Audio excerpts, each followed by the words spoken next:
নলবাৰী ৰত্ন বিশিষ্ট সাহিত্যিক সমালোচক কেৱল নলবাৰীয়ে নহয়, অসমৰ সাহিত্য ক্ষেত্ৰত এক ব্যতিক্ৰমী ব্যক্তি বসন্ত ভট্টাচাৰ্যদেৱৰ যোৱা 23 জুলাই তাৰিখে তেখেতৰ বাৰ্ধক্যজনিত কাৰণত মৃত্যু হৈছে। গতিকে আজি আমি অসম জাতীয়তাবাদী যুৱ ছাত্ৰ পৰিষদৰ কেন্দ্ৰীয় সমিতি আৰু নলবাৰী জিলা সমিতি এটা সঁজাতি দলে তেখেতৰ এই বাসগৃহত উপস্থিত হৈ পৰিয়ালবৰ্গলৈ আমি অসম জাতীয়তাবাদী যুৱ ছাত্ৰ পৰিষদৰ কেন্দ্ৰীয় সমিতিৰ তৰফৰ পৰা গভীৰ সমবেদনা জ্ঞাপন কৰিছোঁ।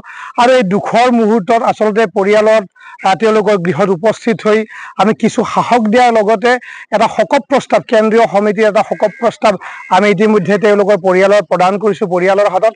আৰু আমি আশা কৰিছোঁ যে আচলতে কৰ্মৰে নিজৰ পৰিচয় দাঙি ধৰা বসন্ত ভট্টাচাৰ্যৰ মৃত্যুই কেৱল নলবাৰী সমাজ জীৱনৰ নহয়, অসমৰ সাহিত্য ক্ষেত্ৰখনৰ এটা ক্ষতি বুলি আমি অসম জাতীয়তাবাদী যুৱ ছাত্ৰ পৰিষদে অনুভৱ কৰিছোঁ। আৰু লগতে আশা ৰাখিছোঁ যে ছাৰৰ যি চিন্তা, ছাৰৰ যি কৰ্ম, এই চিন্তা আৰু কৰ্মৰে যাতে আমি সমাজখন আগুৱাই নিব পাৰোঁ আৰু অসমৰ সাহিত্য ক্ষেত্ৰখন যাতে অনাগত সময়ত যি সাহিত্য চৰ্চাৰ লগত জড়িত ব্যক্তিসকল আছে তেখেতসকলে যাতে সমৃদ্ধ কৰি ৰাখিব পাৰে, তাকে আমি কামনা কৰিছোঁ। পুনৰবাৰ আমি পৰিয়ালবৰ্গৰ ওচৰত থিয় হৈ আমি পৰিয়ালৰ গভীৰ সমবেদনা জ্ঞাপন কৰিছোঁ আৰু ছাৰৰ বিদেহ আত্মাৰ আমি চিৰশান্তি কামনা কৰিছোঁ।